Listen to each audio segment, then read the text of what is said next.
So this video is to cover the installation details shown in the previous video. As you can see, the driver's face can be seen while driving, like on the art box. His head is not excessively too close to the roll cage. And so, how do we put it in? As you can see, it goes in nicely, right? And that is because of the lower seat shown in the previous video. Files are free on Thingiverse. One thing I wanted to show in this video is to show how the seat is installed. There is no glue used. It's press fit. So the original seats are cut off as cleanly as possible using the method I use is first I use a drill, and I go in the corner and drill as close as the seat as possible. Then I will go with an X-Acto knife, and on the newer vehicle it's softer, so I can just do with the X-Acto. On the older one is I have to enlarge it until I can use a saw and go. And the idea is to cut as close as possible to the seat. So here's, you can see how it has been cut as close to the seat. Of course, there's going to be some discrepancies and disparities on how we get it out, but it's mostly to get as close as you can. And then we have the printed part. So this is the part, and you see it has tabs.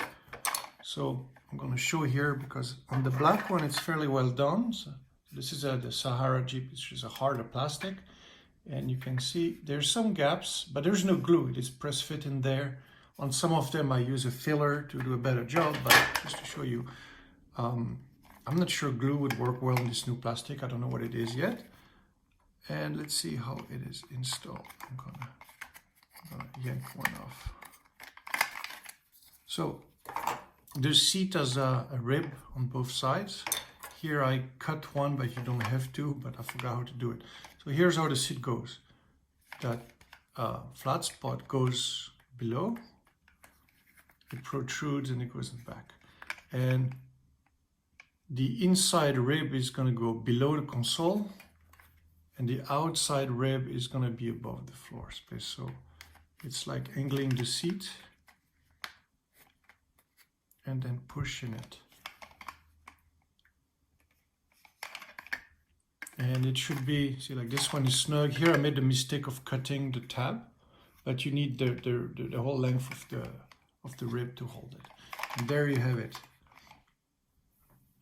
I'm going to reassemble it and you're going to see.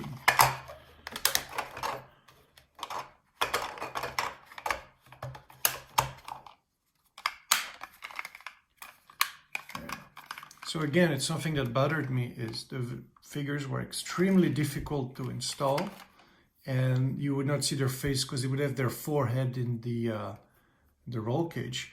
And this is why why they tooled that raised roof there, is because when they designed this back in 82, 83, they later discovered, hey, it doesn't work. And the back of the box shows a prototype where the roof is flat, if you look closely, and they added this because they discovered the heads were sticking out.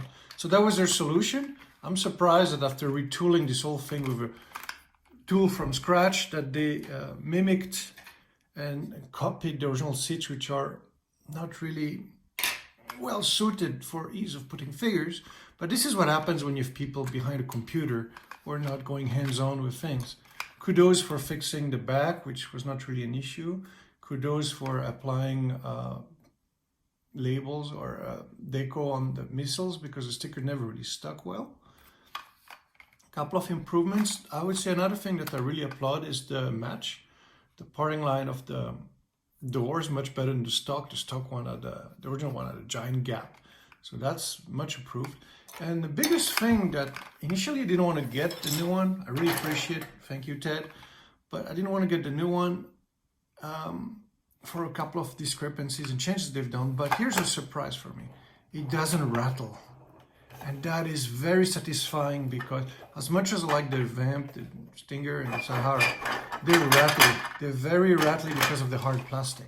That softer plastic makes it quieter, and it's very appreciated. So You know, there's good, some bads. The dashboard was always falling off, so I used a black screw to hold it. Tell me if yours works, because I tried everything and I could not get the dash to stay in place. So yeah, thank you.